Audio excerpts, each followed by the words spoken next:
Hello friends, आज के lecture में हम लोग बहुत इंपॉर्टेंट टॉपिक को कवर करेंगे जो कि ऑर्गेनिक का पार्ट है, डाई। तो आज हम लोग को कवर किया जाएगा डाई। डाई जो होता है वो सिंथेटिक भी होता है और नेचुरल भी होता है। तो कौन से सिंथेटिक डाई होते हैं, कितने टाइप के डाई होते हैं, कैसे इसका क्लासिफिकेशन क्या क्या होता है, डाई क्यों कलर्ड होते हैं, ये सारी चीज़ों को इस लेक्चर हम लोग कवर किया जाएगा। तो हम लोग स्टार्ट करते हैं डाई। फर्स्ट ऑफ ऑल देखते हैं कि डाई क्या होता है। A dye is the chemical substance that impart their colour to an article. से जितने भी डाई होते हैं वो ऑब्जेक्ट्स को, जितने आर्टिकल्स को, या फिर जितने भी क्लॉथ होते हैं या फिर उल्स होते हैं,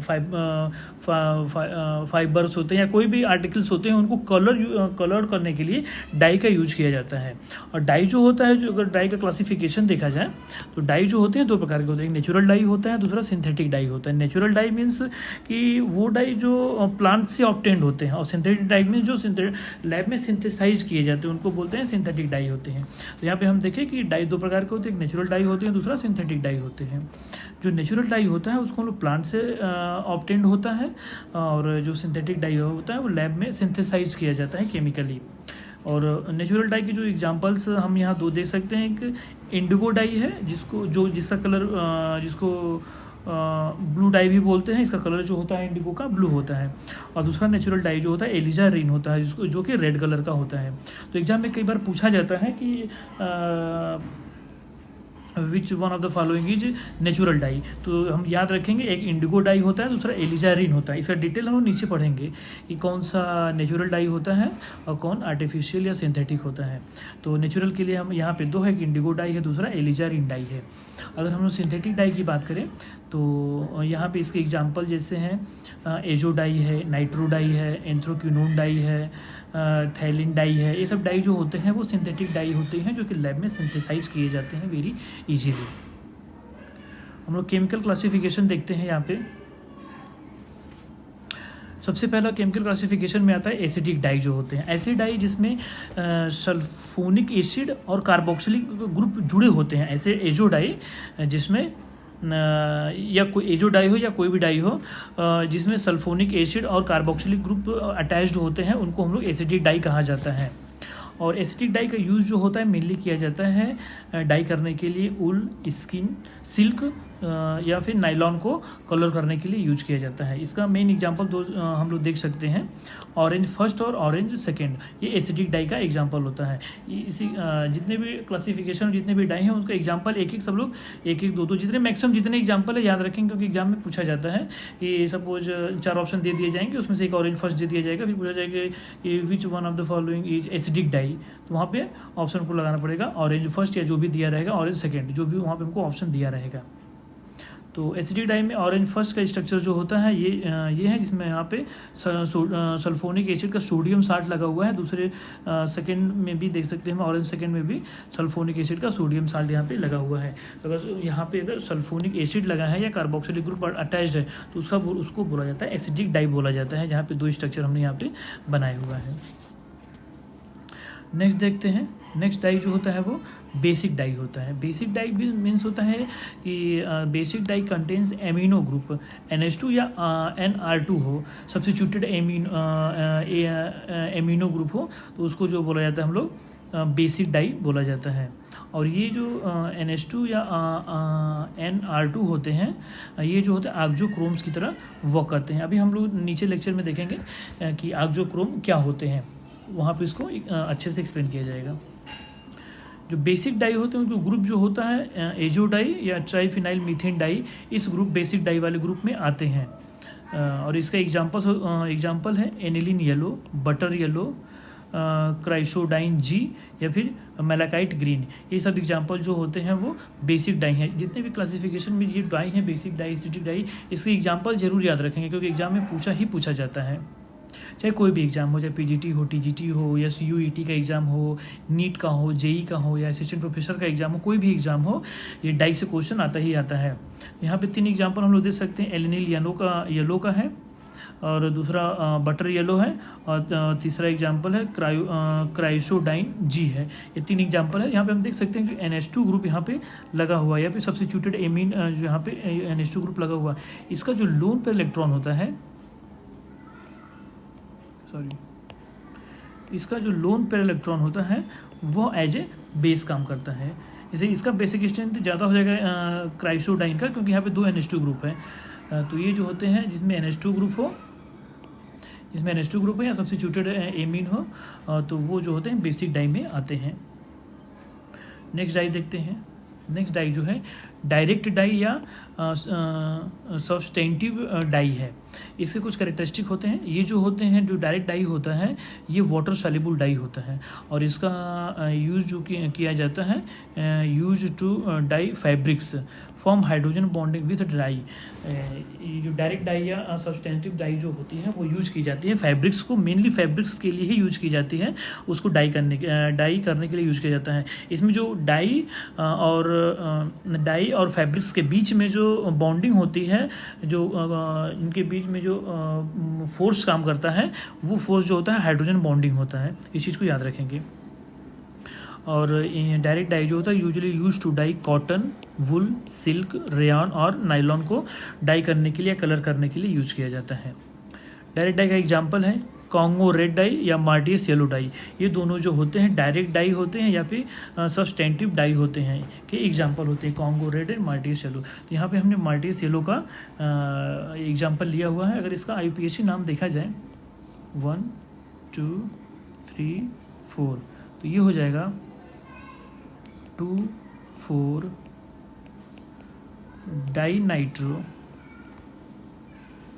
तो अल्फ़ा पोजीशन पे एक्चुअली इसमें अगर देखा जाए ये नेप्थलीन का अल्फ़ा पोजीशन होता है और ये बीटा पोजीशन होता है। तो अल्फ़ा पोजीशन पे यहाँ पे OH लगा हुआ, तो हो जाएगा अल्फ़ा नेप्थॉल हो जाएगा। ये हो जाएगा 2 4 डाई नाइट्रो अल्फ़ा नेप्थॉल हो जाएगा। इसका IUPAC नाम हो जाएगा, जो कि इसका नेम होता है मार्टियस येलो होता है ये। नेक्स्ट डाई देखते हैं डिस्पर्स डाई। जो नेक्स्ट डाई हमारा है डिस्पर्स डाई जो होता है वो वाटर इनसॉल्युबल होता है, और ये जो होते हैं एंथ्राक्विनोन डाई के कैटेगरी में ये आते हैं, जो डिस्पर्स डाई होते हैं। तो कभी कभी क्वेश्चन पूछा जाता है कि एंथ्राक्विनोन डाई जो होते हैं किस कैटेगरी में आते हैं, किस क्लासिफिकेशन में रखा गया, इसको कहा जाता है डिस्पर्स डाई कहा जाता है।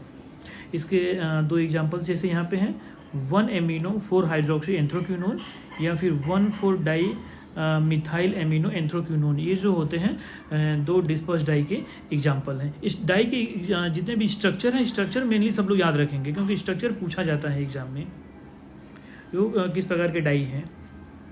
नेक्स्ट देखते हैं हम लोग हैं fibre reactive dye. Fibre reactive dye क्या होते हैं? Fibre reactive dye which combine directly with hydroxy और amino group of the fibre. जो फाइबर पे जो एमिनो या हाइड्रोक्सी ग्रुप होते हैं उसे डायरेक्टली जो होते हैं वो अटैच होते हैं। जो ये ग्रुप हमारा जो है वो डाई है। डाई में जो होता है यहाँ पे 2 ग्रुप लगे हुए हैं, रिएक्टिव ग्रुप लगे हुए हैं या फिर सब्स्टिट्यूटिव ग्रुप लगे हुए हैं, जो कि सब्स्टिट्यूट हो जाते हैं किससे? फाइबर में अगर हाइड्रोक्सी ग्रुप लगा है या फिर फाइबर में NH2 ग्रुप लगा हुआ है। अगर ये 2 ग्रुप लगे हुए हैं, ये क्या करते हैं, इस डाई से जो होता है डायरेक्टली रिएक्ट कर जाते हैं। इस डाई से डायरेक्टली रिएक्ट कर जाते हैं, सब्स्टिट्यूशन रिएक्शन शो करते हैं। ये इसका जो लोन पेयर है यहाँ पे अटैक करेगा और Cl को बाहर कर देगा, या फिर NH2 पे जो लोन पेयर होगा वो यहाँ पे अटैक करके क्या करेगा, Cl को बाहर कर देगा। ये जो होता है एक कंपाउंड, कलर्ड कंपाउंड बना लेता है डाई के साथ में। तो इस प्रकार के डाई को जो होता है बोला जाता है फाइबर रिएक्टिव डाई, क्योंकि जो फाइबर से डाई जो होता है रिएक्ट कर जाता है, तो वहाँ पे इसलिए इसको नाम दिया गया फाइबर रिएक्टिव डाई बोला जाता है। नेक्स्ट हम लोग देखते हैं इनग्रेन डाई या इनसॉल्युबल एजो डाई बोला जाता है इसको है। इसमें देखते हैं obtained by coupling of phenol, naphthol, aryl amines, aminophenol with diazonium salt. किसी भी डाइजोनियम साल्ट का रिएक्शन अगर फिनॉल से, नेफ्थॉल से, एरिल एमीन से, एमिनोफिनॉल से करा दिया जाए तो जो डाई हमको मिलती है उसको बोलते हैं इनग्रेन डाई बोलते हैं या फिर इनसॉल्युबल एजो डाई बोला जाता है। और इस डाई का मेनली यूज किया जाता है use to dye cellulose, silk, polyester, polyurethane, polyacrylonitrate या लेदर को डाई करने के लिए इसमें यूज किया जाता है। इसका सबसे बेस्ट एग्जांपल जो होता है वो पैराडाई होता है। अब यहाँ पे पैराडाई की सिंथेसिस हम लोग देख सकते हैं। अगर 4 nitro benzene diazonium chloride, 4 nitro 1 2 3 और ये 4, तो ये हो जाएगा 4 नाइट्रो बेंजीन डाइजोनियम क्लोराइड का रिएक्शन अगर बीटा नेप्थॉल, जैसे हमने वहाँ पे बताया है कि ये पोजीशन जो होती है अल्फा होती है और ये जो पोजीशन होती है बीटा होती है, इसको बोलेंगे बीटा नेप्थॉल। तो अगर इसका रिएक्शन बेसिक मीडियम में करा देते हैं तो ये एक पैरा डाई हमको डाई मिल जाता है, पैरा रेड डाई मिल जाता है। यह स्ट्रक्चर हम यहाँ पे देख सकते हैं, ये भी एक एजो डाई होता है। ये जो है एजो डाई है, याद रखेंगे। जो पैरा डाई होती है वो एजो डाई होती है। नेक्स्ट हम लोग देखते हैं vat dye, water insoluble dye होती है, use to dye cotton fibres. इसको मेनली कॉटन फाइबर्स को डाई करने के लिए, कलर करने के लिए यूज किया जाता है। इसमें जो होता है, जो आयनिक फॉर्म होता है इस डाई का, वो कलरलेस होता है इन बेसिक मीडियम, और ये जो होता है ल्यूको फॉर्म इसको बोला जाता है। वेट डाई का सबसे बेस्ट एग्जांपल होता है इंडिगो या इंडिगो टिन, इसी को इंडिगो डाई या फिर इंडिगो टिन बोलते हैं। ये क्वेश्चन जो था कि पूछा गया था पीजीटी 2021 में, पूछा गया था कि इंडिगो डाई जो होता है वो किस कैटेगरी में रखा गया है। तो इंडिगो डाई जो होता है वो वेट डाई होता है, इस चीज़ को याद रखेंगे सब लोग। इंडिगो डाई का यहाँ पर हमने स्ट्रक्चर दिया हुआ है, ये जो स्ट्रक्चर होता है वो इंडिगो डाई का होता है। और ये जो होता है ऑक्सीडाइज्ड फॉर्म होता है, और ये जो ऑक्सीडाइज्ड फॉर्म होता है वो ब्लू कलर का होता है। और जब अगर इसका रिएक्शन किसी बेस से करा दिया जाता है तो ये जो होता है बेसिक मीडियम में जो होता है ये कलरलेस होते हैं, और इस फॉर्म को जो होता है ल्यूको फॉर्म बोला जाता है। और ये जो होता है एक रिड्यूस फॉर्म होता है। तो दोनों फॉर्म को सब लोग याद रखेंगे, ये ऑक्सीडाइज्ड फॉर्म और रिड्यूस फॉर्म। तो यहाँ पे ये जो है ये ऑक्सीडाइज्ड फॉर्म है और ये जो है रिड्यूस्ड फॉर्म है, रिड्यूस्ड फॉर्म। तो हमारा जो ऑक्सीडाइज्ड फॉर्म होता है वो जो होता है ब्लू कलर का होता है, और रिड्यूस्ड फॉर्म जो होता है वो कलरलेस होता है। इस चीज़ को याद रखेंगे और मेनली स्ट्रक्चर इसका याद रखेंगे सब लोग। नेक्स्ट डाई देखते हैं हम लोग हैं मॉर्डेंट डाई। इसके बारे में हम लोग देखते हैं। This dye do not dye the fabric directly but require the mordant. Mordant means mordant act as a binding agent between the fibre and dye. Mordant जो होता है मीन्स सपोज ये फाइबर है, ठीक, और ये हमारा समथिंग डाई है। तो डाई जो होता है फाइबर से डायरेक्टली जो होता है अटैच नहीं होता, डायरेक्टली बाइंड नहीं होता। इसको क्या होता है, बाइंड करने के लिए एक बाइंडिंग एजेंट की जरूरत होती है। तो जो मॉर्डेंट जो होते हैं वो बाइंडिंग एजेंट होते हैं। मॉर्डेंट जो होते हैं वो बाइंडिंग एजेंट होते हैं।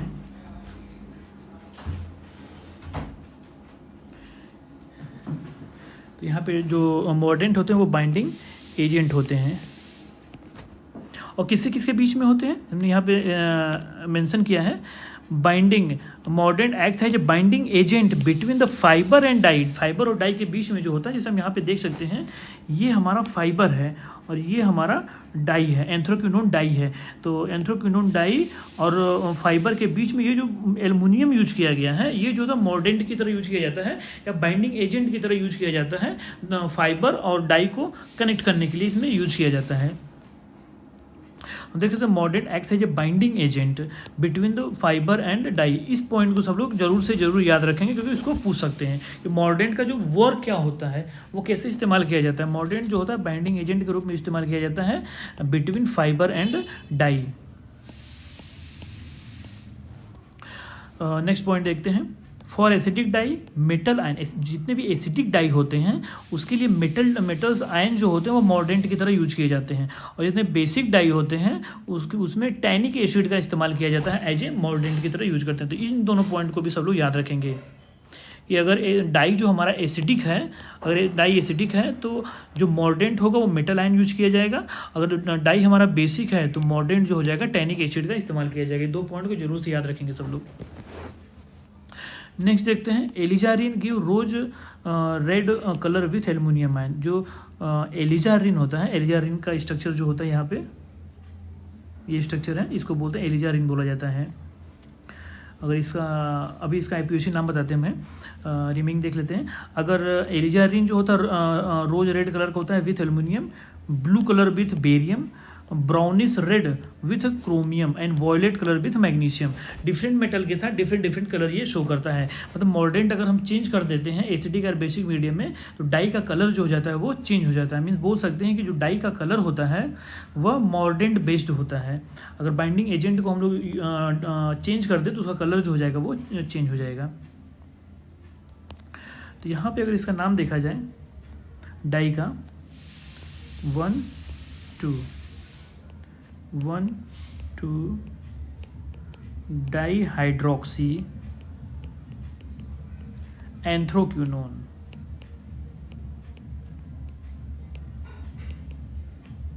एंथ्रोक्विनोन इसका नाम होता है। तो मॉडर्न डाई जो है बहुत इंपॉर्टेंट डाई है, एग्जाम में कई बार पूछा गया है और पूछा भी जाता है। आई होप फ्यूचर में कोई भी एग्जाम देंगे कि आप यहाँ से क्वेश्चन आपको देखने को मिल सकते हैं। हम लोग नेक्स्ट देखते हैं कलर। कोई भी ऑब्जेक्ट जो होता है, कोई भी आर्टिकल जो होता है वो कलर क्यों शो करता है। तो यहाँ पे कुछ कलर से रिलेटेड कुछ पॉइंट दिए गए हैं जिसको हम डिस्कस कर लेते हैं। कलर, अगर कोई भी ऑब्जेक्ट देखिए, कोई भी चीज़ अगर हमको दिखती है वो विजिबल रीजन में दिखती है, विजिबल रीजन में ही दिखती है। और विजिबल रीजन जो होता है वो 400 to 750 नैनोमीटर के वेवलेंथ का रेंज जो होता है उसी को जो बोला जाता है, हम लोग बोलते हैं वो जो होता है विजिबल रीजन होता है। कोई भी ऑब्जेक्ट अगर हमको दिखता है तो इसी रेंज में दिखता है। अगर 400 अगर वेवलेंथ 400 से कम है या 750 से ज़्यादा है तो वो ऑब्जेक्ट हमको दिखेगा नहीं उस वेवलेंथ में। तो हमको जो नेकेड आई कोई भी चीज़ दिखती है वो विजिबल रीजन में ही दिखती है। और विजिबल रीजन का रेंज जो होता है 400 to 750 नैनोमीटर होता है। यहाँ पे लिखा गया है व्हेन वाइट लाइट, इसका रेंज होता है 400 to 750 nanometre fall on an substance. 3 processes में ऑकर, 3 प्रोसेस पाई जाती है। पहला हम लोग डिस्कस करते हैं if light is totally reflected the substance appears white. अगर कोई भी ऑब्जेक्ट पे लाइट पड़ रही है, अगर टोटली 100% लाइट रिफ्लेक्ट हो जाती है, वहाँ लाइट एब्जॉर्ब नहीं होती है, तो वो सब्सटेंस जो होता है हमको एपियर होगा, वाइट कलर का दिखेगा। ठीक, पहला पॉइंट क्लियर है। दूसरा पॉइंट देखते हैं if the light is totally absorbed. अगर किसी भी ऑब्जेक्ट के द्वारा, किसी भी आर्टिकल के द्वारा जो लाइट है, जिस पे पड़ रही लाइट है, वो टोटली 100% अगर एब्जॉर्ब्ड हो जाती है, वो सब्सटेंस जो एपियर होगा वो ब्लैक कलर का हमें दिखेगा। अगर पूरा 100% एब्जॉर्प्शन हो जाता है तो हमें दिखता कब है, ये तीसरे पॉइंट में हम लोग देखते हैं if a certain portion of light is absorbed and the rest reflected. अगर कुछ पोर्शन लाइट जो होता है एब्जॉर्ब होता है और कुछ पोर्शन लाइट जो होता है उसमें रिफ्लेक्ट होता है, तब सब्सटेंस जो हम तो सब्सटेंस जो हमको कलर्ड दिखता है, रेड कलर का है, ग्रीन कलर का, येलो कलर का, ब्लू कलर का, तब सब्सटेंस जो हमको दिखता है। अगर 100% एब्जॉर्प्शन है, 100% रिफ्लेक्शन है, तो हमको, अगर रिफ्लेक्शन 100% है तो सब्सटेंस वाइट दिखेगा, अगर 100% एब्जॉर्प्शन है तो ब्लैक दिखेगा। अगर कुछ पोर्शन लाइट रिफ्लेक्ट हो रही है, कुछ एब्जॉर्ब हो रही है, तब हमको कलर वहाँ पे दिखेगा। तो मेन पॉइंट अगर कलर दिखने का जो है वहाँ पे हमारा तीसरा पॉइंट है, कोई भी ऑब्जेक्ट हमें दिखता क्यों है।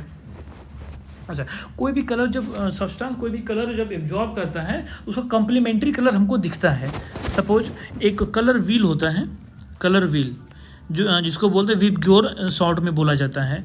तो एक व्हील बनाए हैं जहाँ पे हम देख सकते हैं violet, blue, green, yellow, orange and red colour है। यहाँ पे हम कलर अगर मेंशन करें तो VI means violet colour, B means हो जाएगा ब्लू, G मीन्स हो जाएगा ग्रीन, Y मीन्स हो जाएगा येलो, O मीन्स हो जाएगा ऑरेंज, R मीन्स हो जाएगा रेड कलर। यहाँ पे 6 कलर हैं जो कि नेकेड आई के द्वारा। और विबग्योर जो होता है, ये जो रेंज होता है, कलर का रेंज होता है जो होता है 400 to 750 नैनोमीटर वेवलेंथ के रेंज में ही होता है। ये जो रेंज, ये सारे कलर इसी रेंज में दिखते हैं। इस रेंज से बाहर अगर जाएंगे तो कोई भी कलर और किसी भी ऑब्जेक्ट का कलर हमको दिखाई नहीं देगा। अगर देखो यहाँ पे हम देख सकते हैं, एक चार्ट हमने यहाँ पे बनाया है। अगर वाइट, देखो कोई भी ऑब्जेक्ट जब कलर को एब्जॉर्ब करता है तो उसको कॉम्प्लीमेंट्री कलर, जो कलर रिफ्लेक्ट होता है वो हमको दिखता है। जैसे हम यहाँ पे फर्स्ट कॉलम में वेवलेंथ रखा गया है फर्स्ट कॉलम में वेवलेंथ है, सेकंड कॉलम में कलर एब्जॉर्ब, जो आर्टिकल के द्वारा, ऑब्जेक्ट के द्वारा कलर एब्जॉर्ब किया जा रहा है, और थर्ड कॉलम में कलर रिफ्लेक्टेड, जो कलर हमको दिखता है, विजुअल होता है हमको, है वो है। अगर वायलेट कलर हमको दिख रहा है, वायलेट कलर अगर कोई ऑब्जेक्ट एब्जॉर्ब कर रहा है, उसका वेवलेंथ होगा 400 to 430 नैनोमीटर होगा। अगर वायलेट कलर है तो ये वेवलेंथ का रीजन होता है। तो इसके अगर वायलेट कलर एब्जॉर्ब होगा तो वो कलर को रिफ्लेक्ट करेगा, उसी को बोलते हैं कॉम्प्लीमेंट्री कलर। तो जो हमको जो दिखता है, जो विजुअल होता है, वो कॉम्प्लीमेंट्री कलर ही दिखता है, एब्जॉर्ब कलर हमको कभी नहीं दिखेगा। तो जो हमको विजुअल होता है वो कॉम्प्लीमेंट्री कलर दिखता है या रिफ्लेक्टेड कलर दिखता है। अगर वायलेट कलर जो होता है एब्जॉर्ब हो रहा है तो येलो ग्रीन कलर हमको वहाँ पे विजुअल होगा। सॉरी। तो यहाँ पे देख सकते हैं, अगर वायलेट कलर हमको देखे, अगर वायलेट कलर यहाँ वायलेट कलर एब्जॉर्ब हो रहा है तो इसका कम्प्लीमेंट्री जो हो जाएगा, ये दोनों कलर हो जाएंगे, ग्रीन और येलो। यहाँ देख सकते हैं येलो और ग्रीन, येलो ग्रीन। यहाँ पे वायलेट अगर एब्जॉर्ब हो रहा है तो ग्रीन और वायलेट कलर हमको दिखेगा। अगर ब्लू कलर एब्जॉर्ब हो रहा है, यहाँ पे थोड़ा प्रॉब्लम है, अगर ब्लू कलर अगर देखते हम यहाँ पे देख सकते हैं, अगर ब्लू कलर एब्जॉर्ब है तो वहाँ हमको ऑरेंज कलर, कोई भी ऑब्जेक्ट अगर ब्लू कलर को एब्जॉर्ब कर रहा है तो उसका कंप्लीमेंट्री अपोजिट वाला जो कलर है वो हमको एपियर होगा। तो ब्लू का अपोजिट क्या है, ऑरेंज है। यहाँ पे थोड़ा सा प्रॉब्लम है, येलो नहीं होगा, यहाँ पे येलो ना होके यहाँ पे ब्लू कलर अगर एब्जॉर्ब होगा तो हमको जो दिखेगा वो ऑरेंज कलर दिखेगा। ठीक है, अब नेक्स्ट देखते हैं, अगर ब्लू ग्रीन कलर, ब्लू और ग्रीन कलर अगर एब्जॉर्ब होता है तो हमको जो कॉम्प्लीमेंट्री कलर दिखेगा वो ब्लू का ऑरेंज कलर दिखेगा। तो हम देख सकते हैं ऐसे ही, जैसे ग्रीन का यहाँ पे अगर येलो कलर एब्जॉर्ब होगा तो हमको कौन सा दिखेगा, येलो का ब्लू दिखेगा हमको। तो इस प्रकार से कोई भी कलर जो एब्जॉर्ब होता है तो उसका कॉम्प्लीमेंट्री कलर जो होता है वो हमको एपियर होता है, वो इस व्हील से हम लोग पता कर सकते हैं। नेक्स्ट हम लोग देखते हैं, अब विट्स थ्योरी में हम लोग ये देखते हैं कि कोई भी कंपाउंड जो होता है वो कलर्ड क्यों होता है, किस वजह से कलर होता है। तो विट्स थ्योरी में ये बताया गया था, विट्स एक साइंटिस्ट थे, उन्होंने ये बताया था, the intrinsic color of any compound is due to the presence of multiple bond।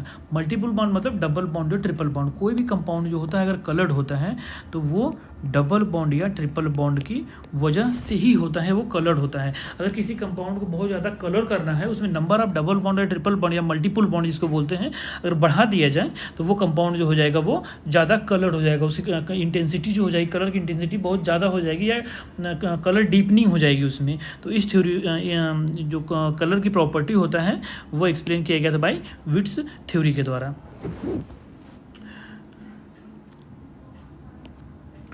Following groups responsible for the colour.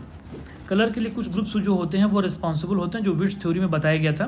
पहला जो होता है क्रोमोफोर्स होते हैं, कि जो भी कोई भी कलर कंपाउंड अगर होता है तो उसमें क्रोमोफोर्स पाए जाते हैं तभी वो कलर्ड होते हैं। ग्रुप्स कंटेनिंग मल्टीपल बॉन्ड, इसे हमने बताया मल्टीपल बॉन्ड मतलब डबल बॉन्ड या triple bond. Multiple bond that is responsible for colour deepen the colour called chromophore. कभी कभी एग्जाम में पूछे भी जाता है कि क्रोमोफोर्स क्या होते हैं, तो क्रोमोफोर्स क्या होते हैं, group containing multiple bonds is called as chromophore, और जो कि कलर के लिए रिस्पॉन्सिबल होते हैं। कोई भी चीज़ कलर्ड है मीन्स वहाँ पे क्रोमोफोर पाया जाएगा।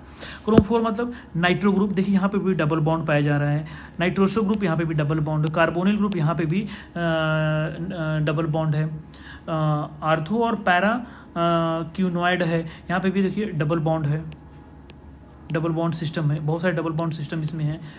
तो कोई भी चीज़ अगर कलर्ड होती है तो वहाँ पे डबल बॉन्ड या मल्टीपल बॉन्ड पाए ही जाएंगे, तभी वो सिस्टम जो हो जाएगा कलर्ड होगा। या फिर इथाइलिनिक बॉन्ड जो है जो कार्बन का डबल बॉन्ड, एसिटिलिनिक बॉन्ड है जो कार्बन का ट्रिपल बॉन्ड हो जाएगा। और यहाँ पे बेंजीन रिंग भी होता है तो वो कंपाउंड जो होता है वो कलर होता है, क्योंकि यहाँ पे भी जो है मल्टीपल डबल बॉन्ड तो पाए जाएंगे यहाँ पे। तो कोई भी चीज़ अगर कलर होती है विट्स थ्योरी के अकॉर्डिंग तो वो जो होती है क्रोमोफोर के कारण होती है। क्रोमोफोर्स क्या होते हैं, group containing multiple bonds. Multiple bond में तो डबल बॉन्ड या ट्रिपल बॉन्ड अगर कंपाउंड में है तो वो जो हो जाएगा कलर होगा, उसी को क्रोमोफोर बोला जाता है। अब दूसरा क्लासिफिकेशन था इनका, सॉरी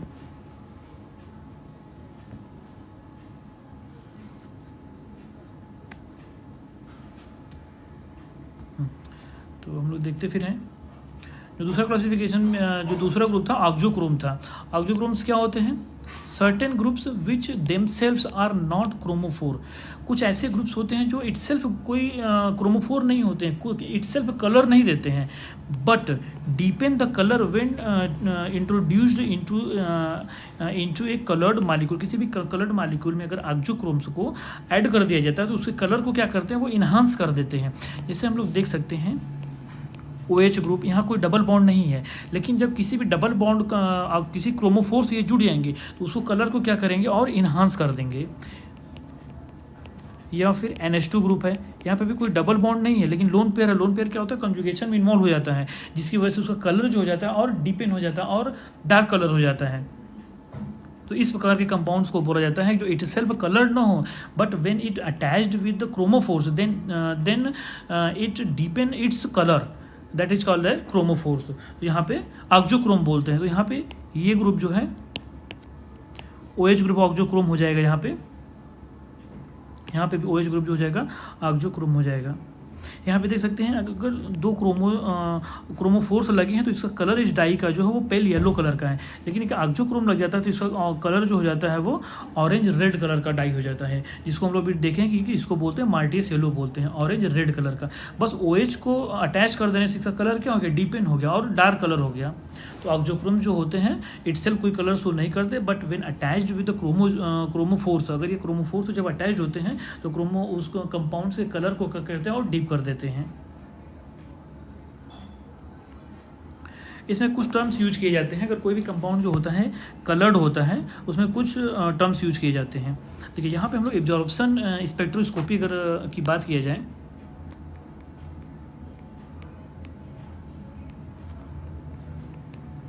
एब्जॉर्प्शन स्पेक्ट्रोस्कोपी, कोई भी कंपाउंड अगर कलर्ड है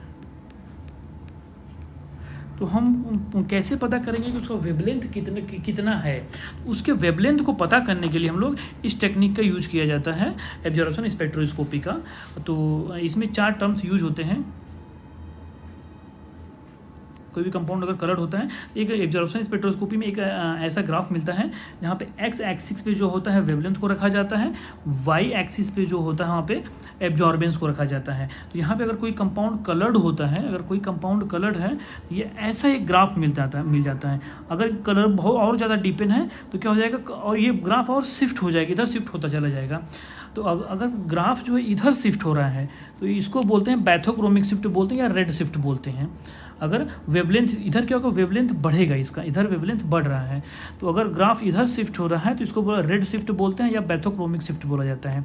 अगर कलर लाइट कलर है, तो अगर किसी भी कंपाउंड का कलर जो है लाइट कलर है, उसमें बहुत ज़्यादा कलर नहीं है, तो शिफ्ट जो ग्राफ हो वो लेफ्ट साइड में शिफ्ट होगा, उसको बोलते हैं हिप्सोक्रोमिक शिफ्ट बोलते हैं या ब्लू शिफ्ट बोला जाता है। या फिर अगर ग्राफ की इंटेंसिटी कम हो रही है तो उसको बोलते हैं हाइपोक्रोमिक बोलते हैं। अगर ग्राफ की इंटेंसिटी जो होगी बढ़ रही है तो उसको बोलते हैं हाइपरक्रोमिक शिफ्ट बोला जाता है। तो 4 प्रकार के शिफ्ट इसमें जो होता है पाए जाते हैं। तो एक एक करके हम लोग देख लेते हैं। बैथोक्रोमिक शिफ्ट जो होता है उसको रेड शिफ्ट बोला जाता है, जिसमें वेवलेंथ और डीपनिंग द कलर और इंक्रीजिंग द वेवलेंथ। तो बैथोक्रोमिक शिफ्ट मीन्स होता है, रेड शिफ्ट मीन्स होता है अगर किसी भी कंपाउंड में अगर कलर जो होता है और डीप हो जाता है, उसका कलर और इंटेंस कलर हो जाता है तो उसका जो वेवलेंथ हो जाता है इंक्रीज हो जाता है, और उसमें जो ग्राफ होता है वो ग्राफ जो हो जाता है वो राइट लेफ्ट साइड में शिफ्ट हो जाता है, तो उसको बोलते हैं बैथोक्रोमिक शिफ्ट बोला जाता है। तो एग्जाम में कभी कभी बहुत बार पूछा गया कि बैथोक्रोमिक शिफ्ट को और क्या बोलते हैं, रेड शिफ्ट बोलते हैं। और बैथोक्रोमिक शिफ्ट में वेवलेंथ घटती है या बढ़ती है, तो याद रखेंगे बैथोक्रोमिक शिफ्ट में या रेड शिफ्ट में वेवलेंथ जो होती है ऑलवेज इंक्रीज करती है, कभी भी घटती नहीं है बैथोक्रोमिक शिफ्ट में। दूसरा है हिप्सोक्रोमिक शिफ्ट होता है। Hypsochromic shift means blue shift, जैसे हमने बताया कि अगर कलर जो होता है लाइट कलर होता है तो ग्राफ जो हो जाएगा राइट साइड में शिफ्ट हो जाएगा, उसको बोलते हैं ब्लू शिफ्ट बोलते हैं या हिप्सोक्रोमिक शिफ्ट बोला जाता है। तो hypsochromic shift means blue shift और लाइटनिंग द कलर एंड इसमें यहाँ पे जो होगा वो डिक्रीज इन इंटेंसिटी हो जाएगा, इंक्रीज नहीं होगा, यहाँ पे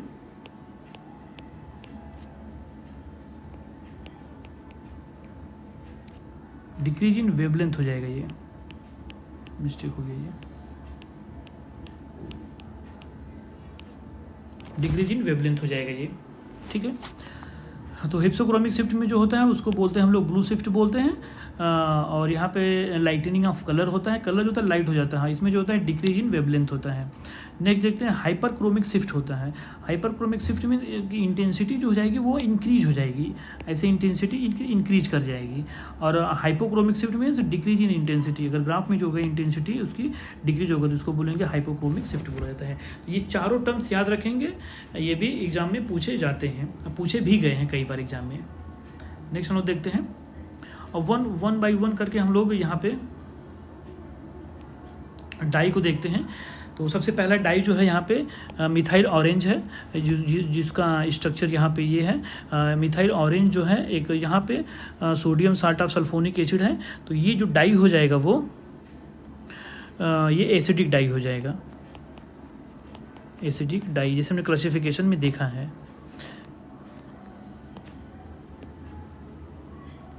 जैसा कि हमने वहाँ पे देखा है।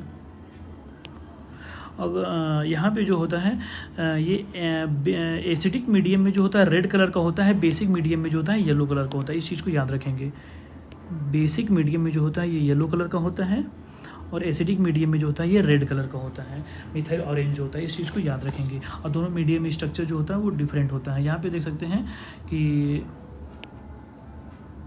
क्यूनैड सिस्टम बन जाता है, इसको बोलते हैं क्यूनॉइड सिस्टम बोलते हैं। इसमें कंजुगेशन बढ़ जाता है, इसकी वजह से जो होता है इसका कलर जो हो जाता है, कलर डीपनिंग इसमें हो जाती है। किस मीडियम में?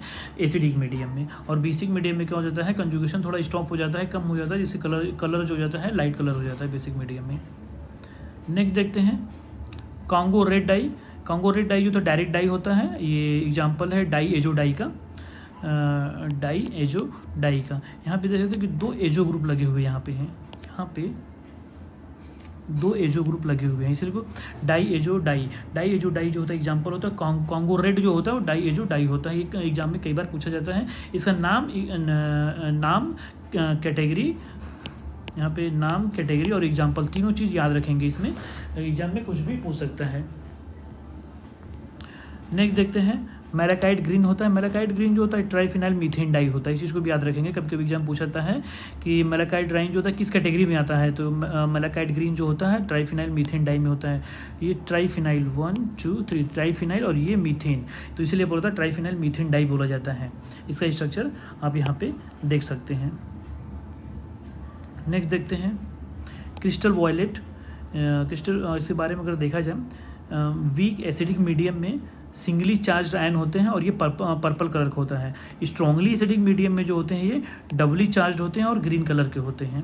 तो यहाँ पे स्ट्रक्चर जो इसका ये है, ये सिंगली चार्ज अभी है जो कि पर्पल कलर का है। ये क्रिस्टल वायलेट का ये भी जो होता है ट्राइफिनाइल मीथेन डाई होता है। ये कैटेगरी इसका जो हो जाएगा ट्राइफिनाइल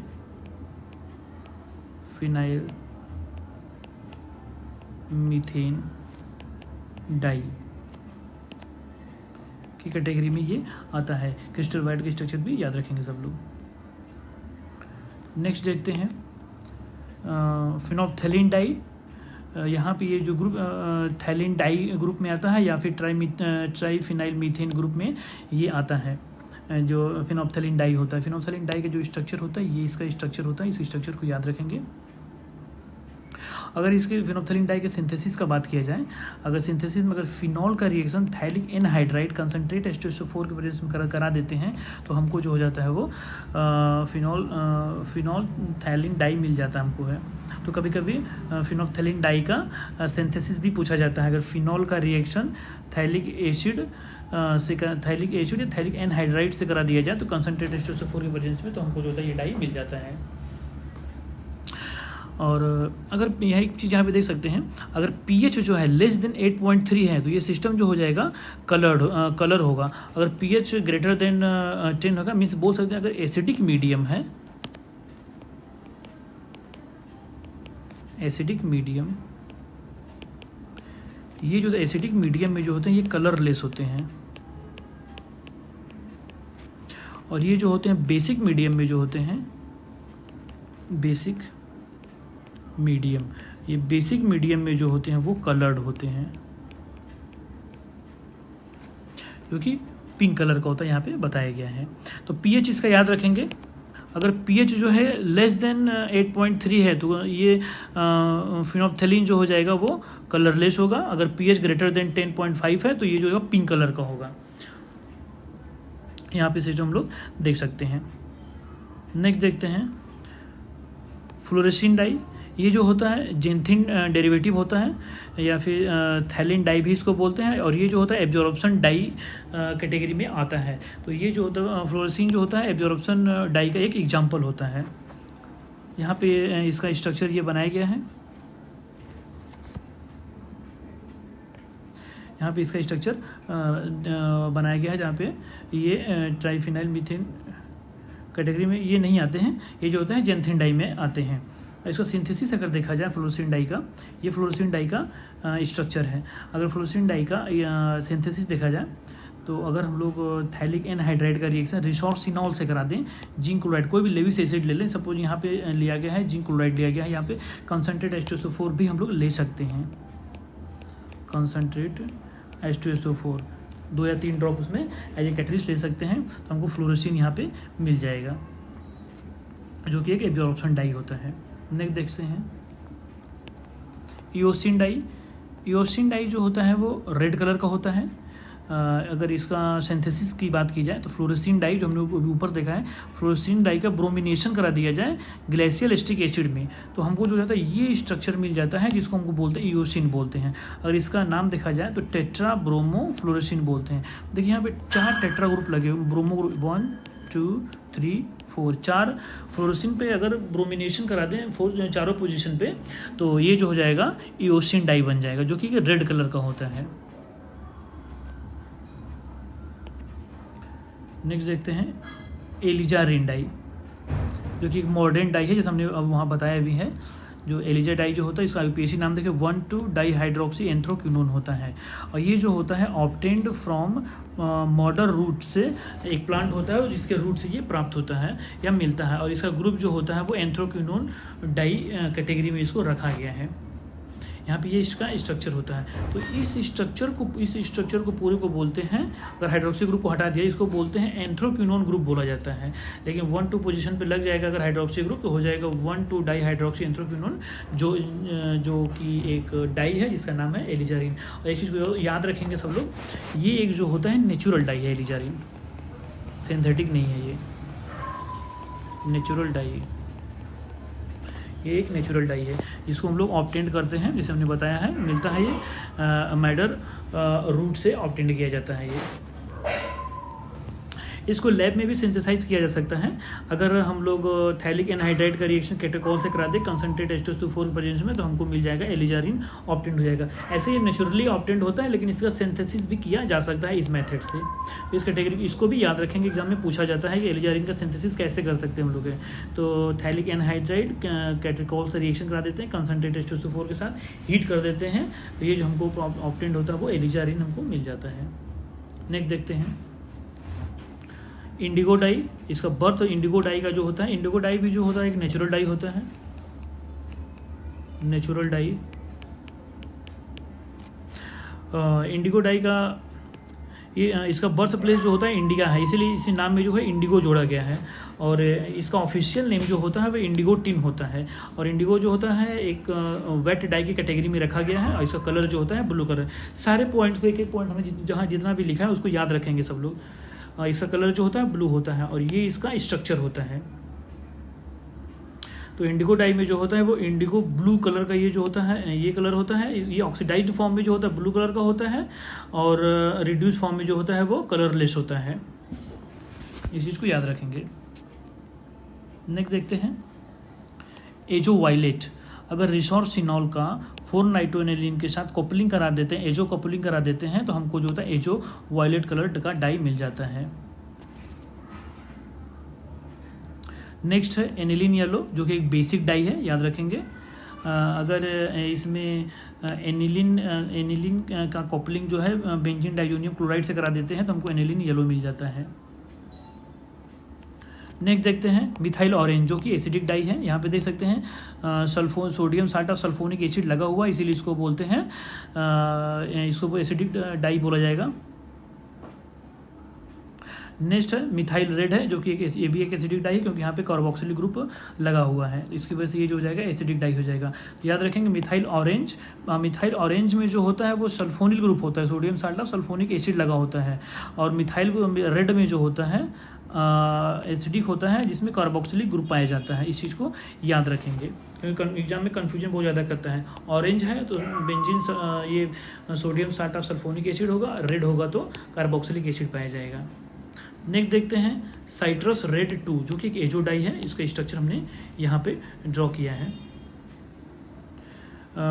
नेक्स्ट है मार्टियस येलो, जिसको नाइट्रोडाई बोलते हैं, इसका IPAC नाम देखा जाए तो ये हो जाएगा 2,4-डाइनाइट्रो 1-नेप्थॉल, जैसे हमने ऊपर अभी डिस्कस किया है मार्टियस येलो का। तो ये इसका स्ट्रक्चर है। नेक्स्ट देखते हैं ऑरेंज जी। ऑरेंज जी जो होता है ये ट्राइफिनाइल मीथेन का कैटेगरी में नहीं आता है, सॉरी, इसको यहाँ नहीं रह सकते। ऑरेंज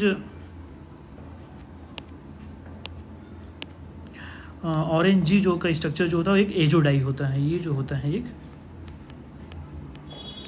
एजोडाई है,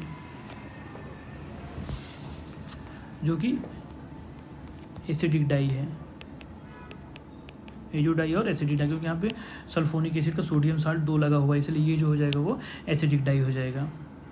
नेक्स्ट देखते हैं विक्टोरिया ब्लू आर, जो कि ट्राइफिनाइल मीथेन डाई होता है। ये जो होता है ये ट्राइफिनाइल मीथेन डाई होता है, और जिसका स्ट्रक्चर हमने यहाँ पे बनाया है, देख सकते हैं आप यहाँ पे इसका स्ट्रक्चर।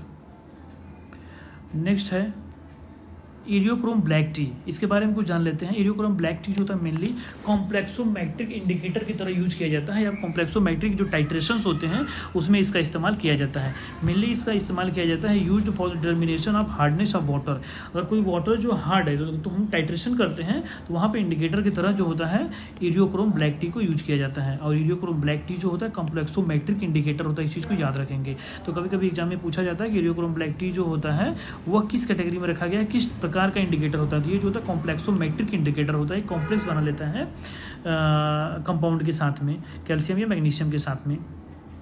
तो ये भी जो होता है वो एजोडाई होता है, इसको याद रखें। जो इरियोक्रोम ब्लैक टी होता है वो एजोडाई होता है। तो इस लेक्चर में हम लोगों ने मैक्सिमम जितने भी डाई हैं सारे डाई को हम लोग डिस्कस किए हैं। तो इसका आप लोग नोट्स बना सकते हैं 2 या 3 पेज में। एग्जाम से पहले एक बार रिवीजन करके चले जाएंगे स्ट्रक्चर के साथ में, और जितने भी इंपॉर्टेंट पॉइंट्स हम बताए हैं उसको एक बार रिवीजन करके, तो एग्जाम में आपको बेनिफिट मिलेगा ही मिलेगा। और बाकी नेक्स्ट पॉइंट हम लोग देखते हैं अगले लेक्चर में देखते हैं। आज के लिए इतना ही बस है। Thank you.